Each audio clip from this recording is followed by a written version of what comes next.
To my countrymen, just to give you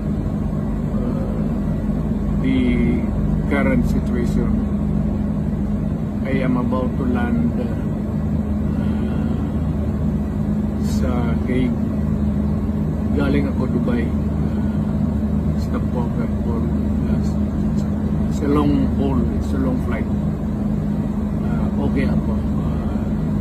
Do not worry. And I think this is something to do with the law and order noon. At sinasabi ko naman sa mga pulis, military na trabaho kayo at ako ang managot. So ito na nga.